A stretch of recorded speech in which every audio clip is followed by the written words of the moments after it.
Hi everyone, it's Jerry. This is game 3 from the 2018 World Chess Championship match. Caruana has the white pieces in this one against Carlsen. Going into this game, we are level, 1 point apiece in this race to 6.5. So let's dive right in and see what happened in this game. Opening wise, we have a Sicilian Defense Rossolimo variation. Same colors. Players have the same colors in this game 3 as in game 1, and we follow that game 1 until move 6. So let's get to that point. In game 3, it is Caruana who deviates first. I was mistaken when I was live streaming. I pointed out that it was Carlsen who deviated on move 6. It was Caruana. White deviates in this one, castling right now. In game 1, h3 was played, and if you recall from that game 1, we had an interesting situation, one where eventually there was opposite sides castling, and Carlsen managed to demonstrate that h3, after a queenside castle and a lot of other stuff happening, managed to show that h3 was kind of sticking out like a sore thumb and within reach of a pawn break. This caused all sorts of compromises, white feeling compelled to play g4 himself in order to prevent a pawn break. This created a ton of weaknesses. Okay. In this game, Caruana says, I'm going to keep my h-pawn home. Let's just castle. Queen c7, rook e1 now puts us in an original position. e5, a3. In game 1, it was f4. That was the pawn break. That would be inconsistent in this position. The rook would prefer to be on the f-file in such a situation. The idea here is to play with b4. That's the pawn break. Black ignores this idea, just allows white to push through with b4. Black spent about 5 minutes on this move, so what else was he maybe considering? Well, probably a move that interfered with b4. A move that does that, one of the top recommendations by the engine, is to play a5. Now, I want to highlight, I just kind of want to give you a taste for why a move like a5 is not played. This is one of the things that I like to do when I'm reviewing a game on my own after a stream. I try and figure out what's maybe a path, what's maybe a downside. Why not play a5, interfere with the b4 move? Well, this is one thing you could look to do as white. You could look to capitalize on the weakened square, b6. How can one do that? Well, you can start pointing pieces in this direction, and in short, direct both of your minor pieces like so. The final ingredient, combined with these two minor pieces, queenside minors, is to play b4. And this is a way to maybe break down that structure and get within striking distance of b6. Hit b6 directly with the bishop once b4 is in. Anyhow, no weaknesses are created in this game. Knight f6, b4 is simply allowed, and black gets on with development. Leaves this pawn up for grabs. White does not take it. Why not? In the game, it's knight to d2. What would be the issue with taking on c5? Well, the knight will be able to scoop it up. There's really no hanging on to that pawn. The only way to defend it, if white captured on c5 and the knight goes here, is to play bishop e3. But this is not a reliable defender of c5. It can be challenged with f5, f4 is nearby, giving the bishop a kick off of this diagonal. So Caruana's idea, one of them at least, is to simply develop, and now he is only one move out from having a different defender of c5. So maybe at this stage, looking to take and then play knight b3. In reply, we have a pin on the knight, question thrown to the bishop, During the game, I was thinking, does black really have in mind to give up the bishop pair to meet h3 with bishop takes knight?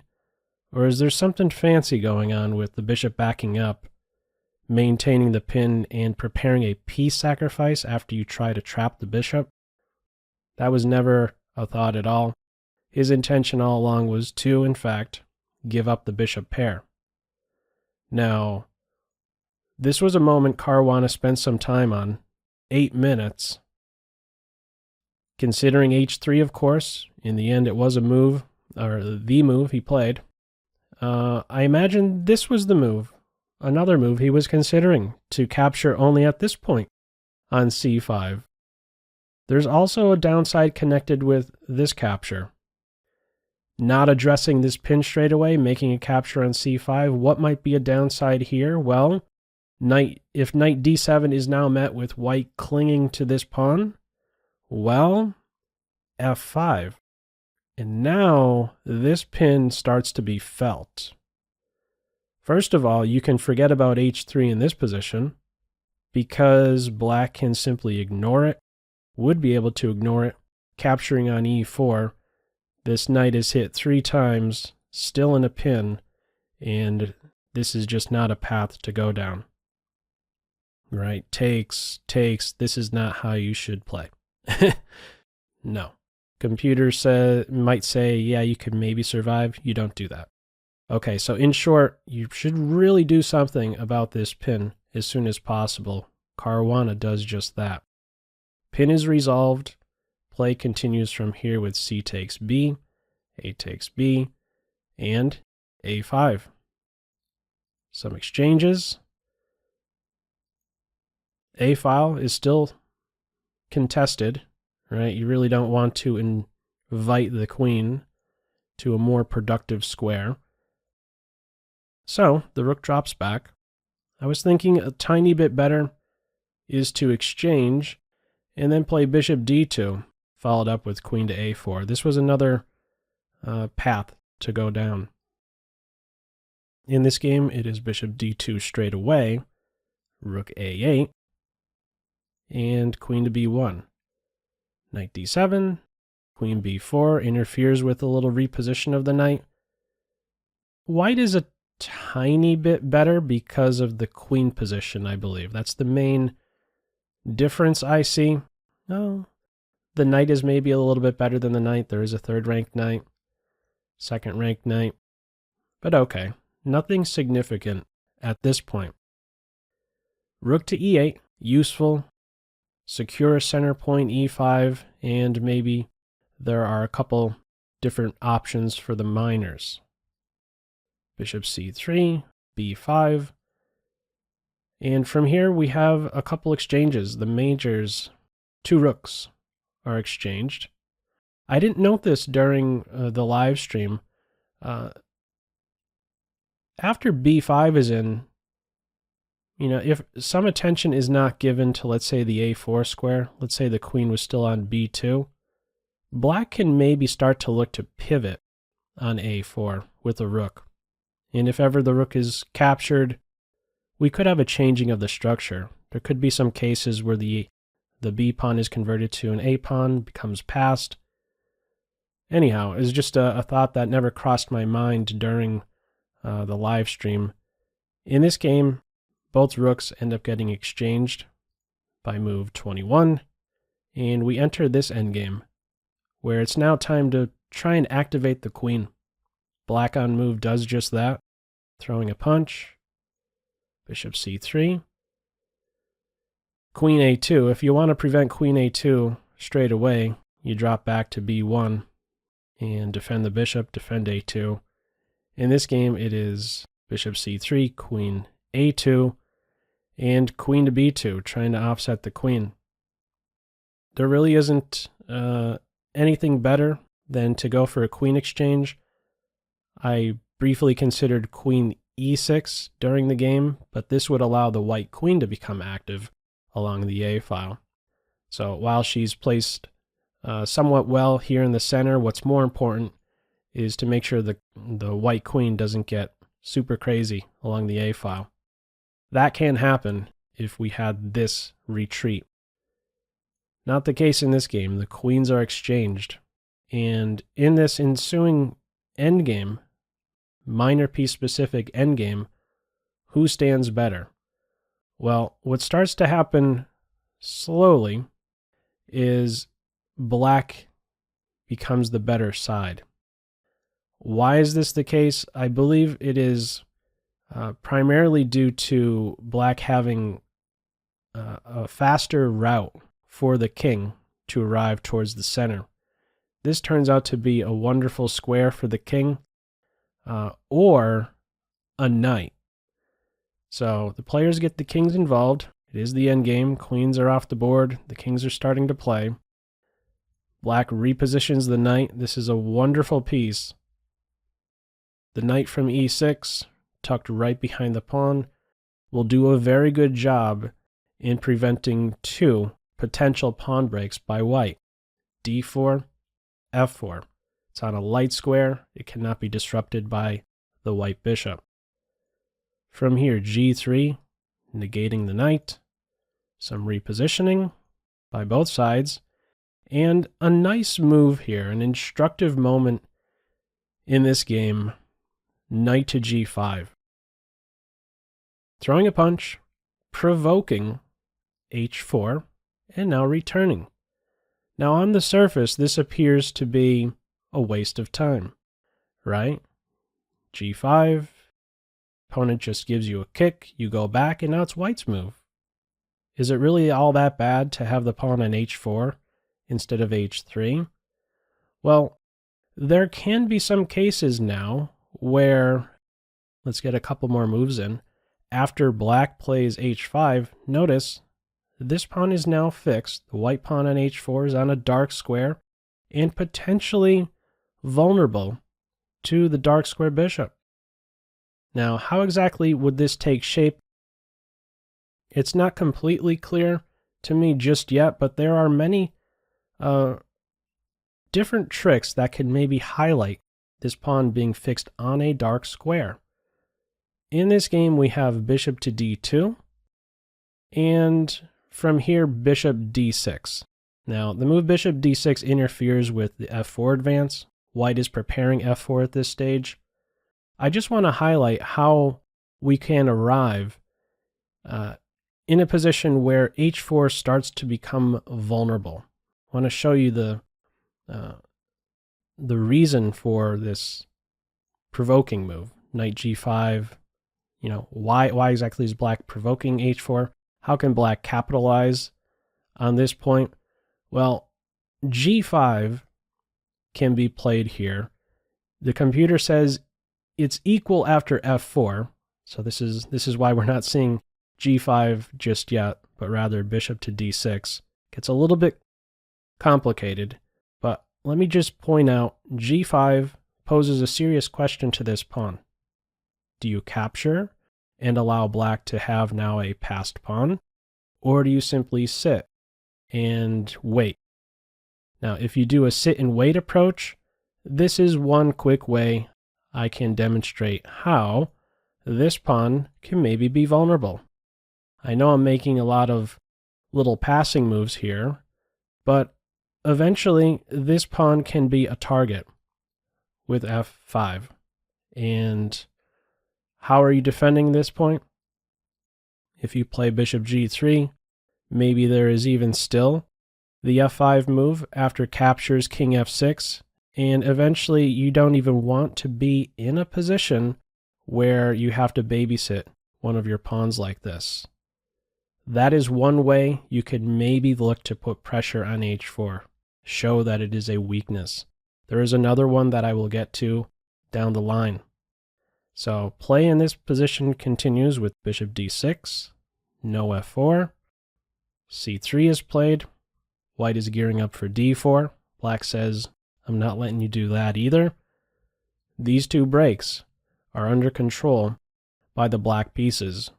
Black stands better here, I believe primarily because of the knight positions, a far better knight post, and a black structure that is a little bit more invasive, right? 4 black pawns on black's 4th rank versus 2 white pawns on white's 4th rank.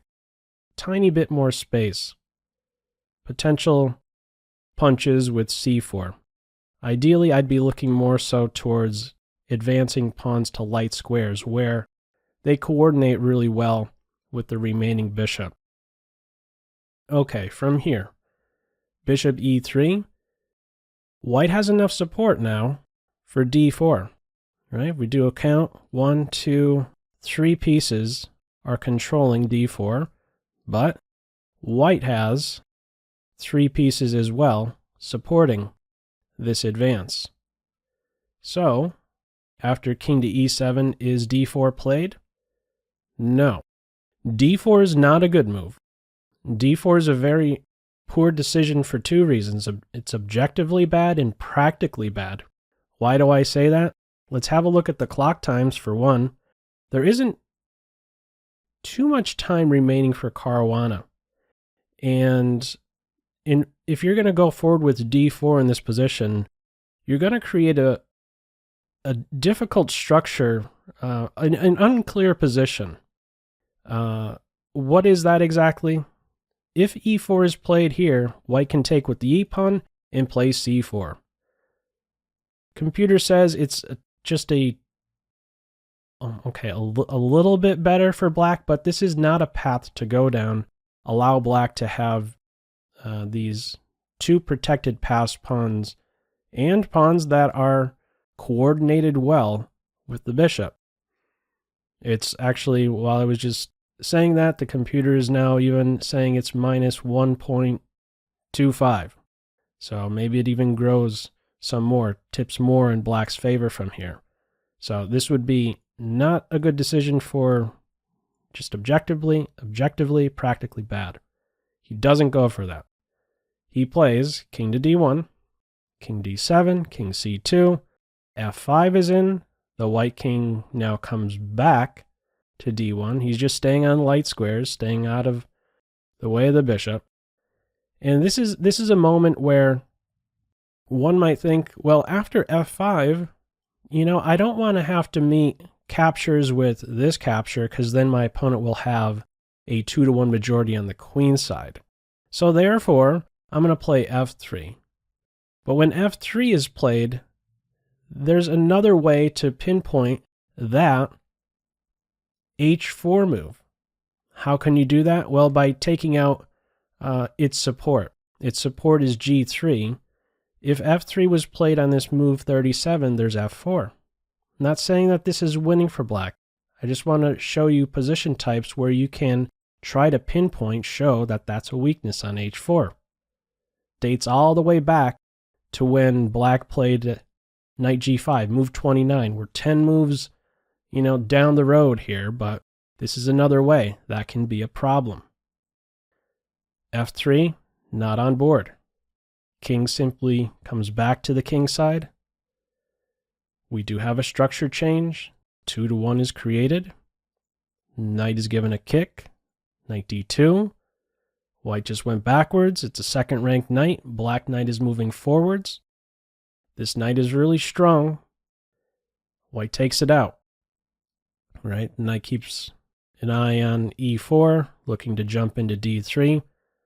White makes this exchange and now plays with this imbalance of the minor pieces. King e2, some defense, some improvement for black, some reposition for white. He's eyeing up the d5 square. It would be a really strong piece if it's allowed to get there. Defending c3, making b4 difficult. Black plays b4 right now. Takes, knight e3, king c5. Don't want to move too soon with this pawn. That would give up a really good square for the king. So the king improves. Doesn't let the white king improve. And from here, f4. Some more exchanges. Bishop a5. And there really isn't too much to play for here. The bishop is maybe eyeing up the h4 pawn once more. After f5, we have captures. Knight takes. Is this a mouse slip or something? It is not a mouse slip. May seem a little bit weird. You play here and you're not immediately recapturing. Yeah, white with this next move is basically saying, let's just shake hands. This is a draw. The knight captures on c4. King takes knight, pawn takes pawn, and it is at this point players agree to a draw. Why? Well, it is a draw because black has what's known as the wrong colored bishop. This is a topic I must have covered at least a couple times now in videos, especially the most recent Beginner to Chess Master video.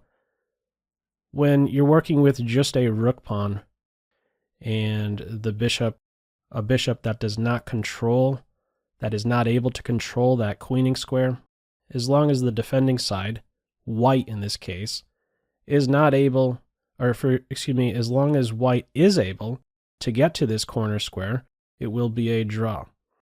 So let's just quickly see why that is the case. Again, move 49, e takes f5 is the final move of this game 3. Players agreed to a draw. If it did play out some, this is how it may follow. The pawn is picked up, the white king simply sticks around in this corner square, and what ends up happening is basically stalemate. No good way to make progress. So for example, after here, if you move the pawn, this is one way it can be stalemate. If black gives a, let's say after this, if the bishop goes here, that's stalemate. If something like check, here, here, I'm having a tough time even showing different variations. This is another example of stalemate. However you look at it, there's no good way to make forward progress because of these different stalemate tricks.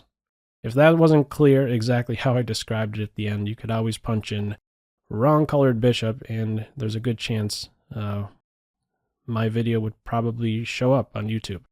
But anyhow, there's no good forward progress in this ending. It is a dead draw. So, what do we have here? First 3 games, 3 draws, we remain level. It just gets that much more intense. Little room for error with 9 games remaining in the classical format. And regarding the tail of the tape, let's have a look at that. And as you can see, we have basically 2 engines going at it. Never really anything more than a 0.6 advantage one way or the other, which is not really so significant, huh? Right around this point, this is where we had what, these, once the rooks came off especially, and we were at the queens actually left shortly thereafter. Minor piece specific ending was right around here, and a flat line from that point on. So some tries, I know I drew some attention to the knight g5 move, which was this move here, move 29, knight g5, provoking h4. You know, there have been plenty of games where Carlsen squeezes, blood from a stone, and it's moves like that, knight to g5, that one day can help earn the full point. You know, those little ideas, provoking h4. It didn't happen in this one, but those are the little tries that happen in what seem like nothing like endgames, you know? Try to pull something from nothing. Flat line from there. Final tally, 6-6, call it. Average centipawn loss. So, again, 3 games in, 3 draws. We will see what happens in game 4. As usual, feel free to leave any feedback to this video in the comments section below. I hope you enjoyed it and maybe took a thing or two away. That's all for now. Take care. Bye.